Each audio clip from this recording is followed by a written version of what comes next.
परमाणु धमाका, पुतिन का खूनी बदला। रूस में पहला परमाणु धमाका, पुतिन ने लगाया आपातकाल। यूक्रेन के 4 टुकड़े करेंगे पुतिन। नए F-16 जेट से रूस पर हमले।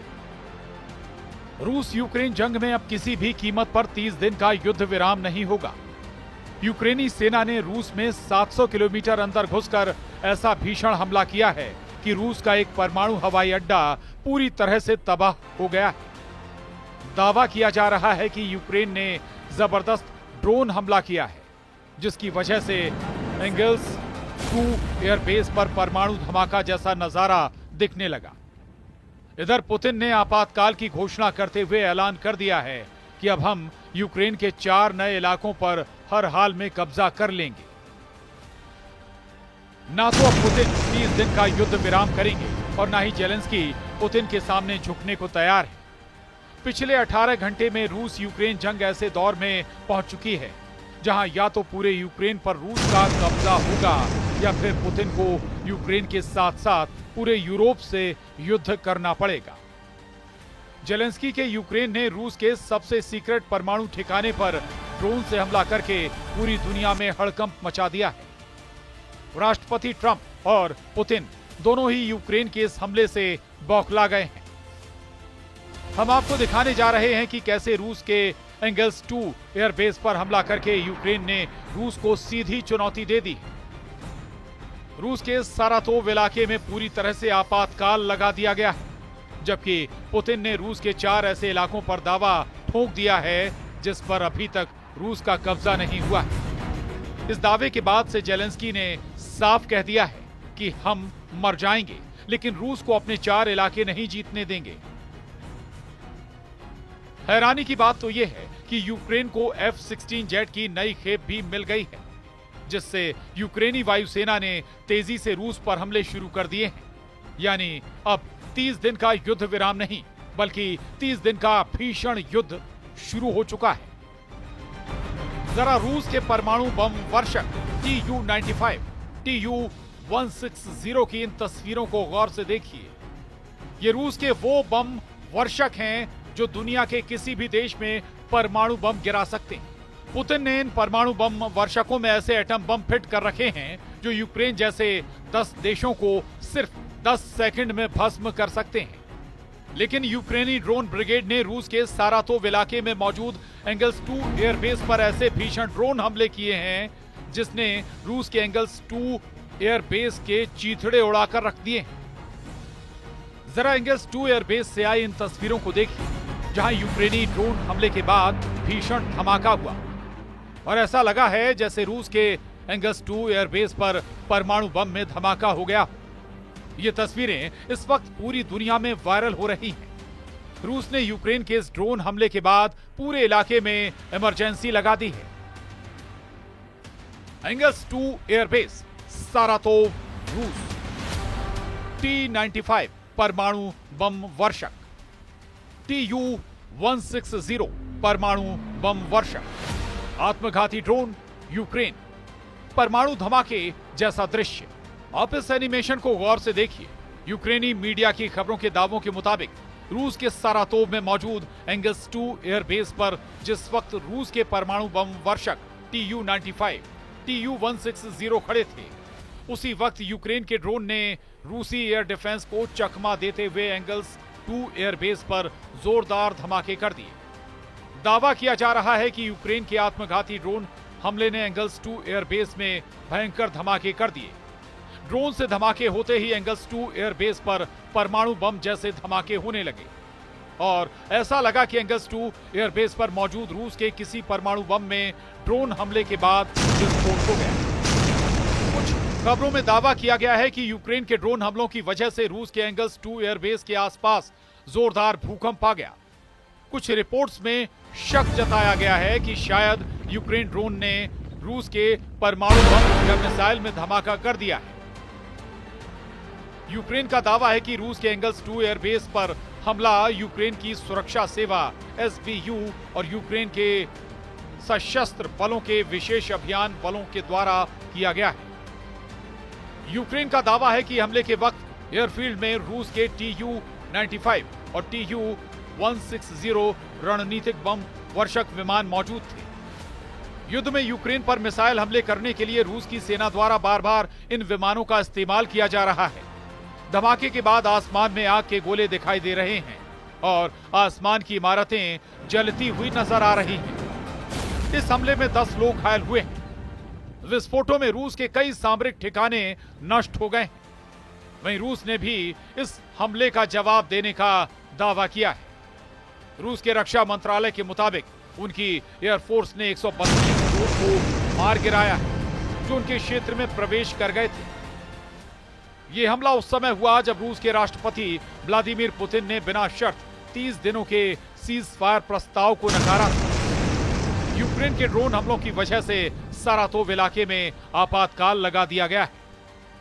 उधर रूस से राष्ट्रपति व्लादिमीर पुतिन का कहना है कि आप जानते हैं, हम सभी अच्छी तरह से जानते हैं कि हमारे सैनिकों ने हाल के दिनों में कई तीव्र, साहसी और प्रभावी ऑपरेशन किए हैं और कुर्स्क में दुश्मन सैनिकों के समूहों को पूरी तरह से मात दे दी। मैं फिर से दोहराता हूं कि रूस के कानूनों के अनुसार यूक्रेनी सेना के सभी सैनिक, विशेष रूप से विदेशी भाड़े के सैनिक जो हमारे क्षेत्र में थे और नागरिकों पर हमले कर रहे थे, उन्हें आतंकी माना जाएगा और हमारे कानून के मुताबिक उन्हें आतंकवादी की सजा मिलेगी।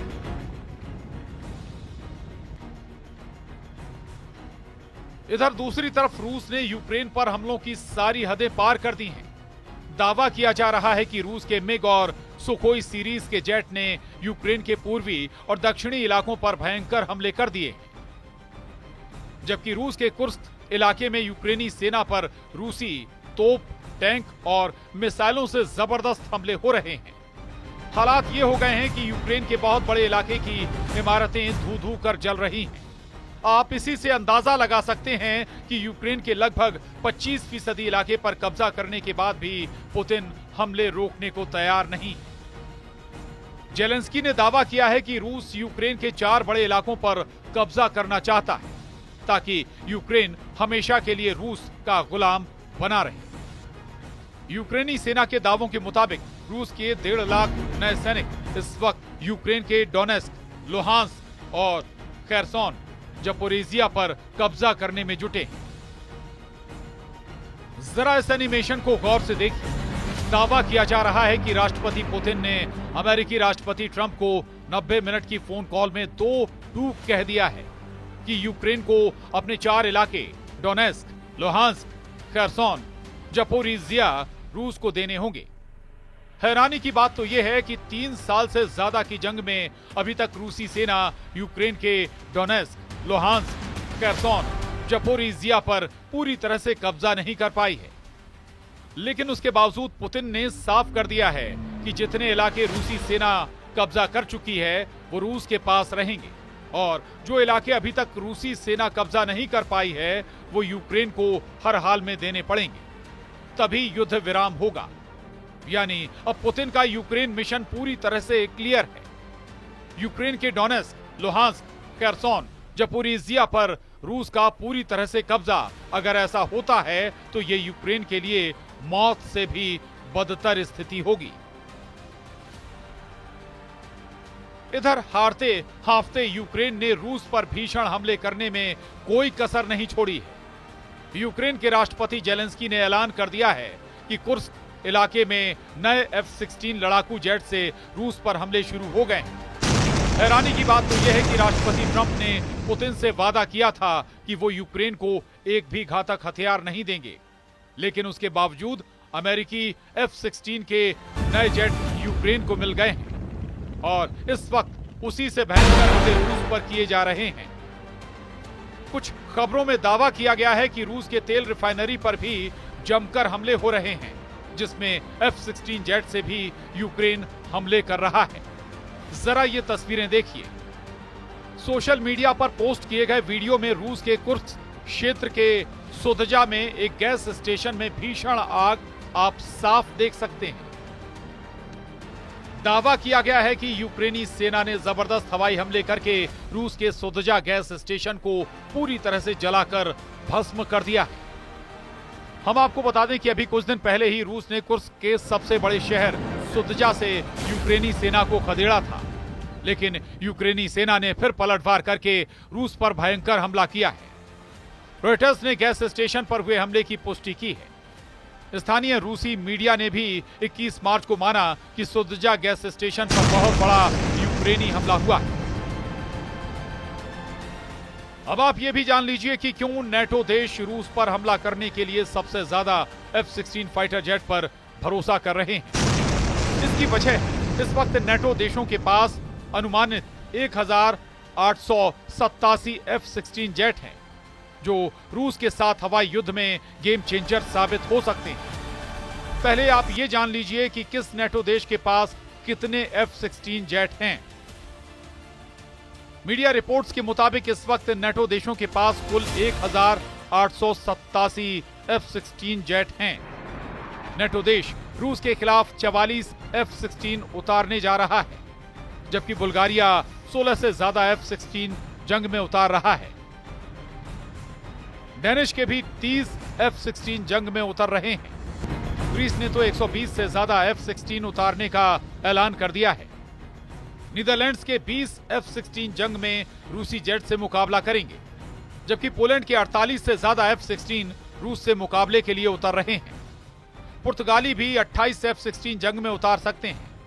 रोमानिया ने 14 से ज्यादा F-16 रूस के खिलाफ उतार दिए हैं। तुर्की के 245 से ज्यादा F-16 जेट हैं। तुर्की वक्त आने पर नेटो की तरफ से रूस के खिलाफ F-16 उतार सकता है, जबकि संयुक्त राज्य अमेरिका के 922 F-16 जेट हैं, जो रूस के खिलाफ हवाई युद्ध में गेम चेंजर साबित हो सकते हैं। इन हालातों को देखकर साफ कहा जा सकता है कि पुतिन सितंबर 2025 तक यूक्रेन को पूरी तरह से रौंद डालेंगे। Bureau report, news 18।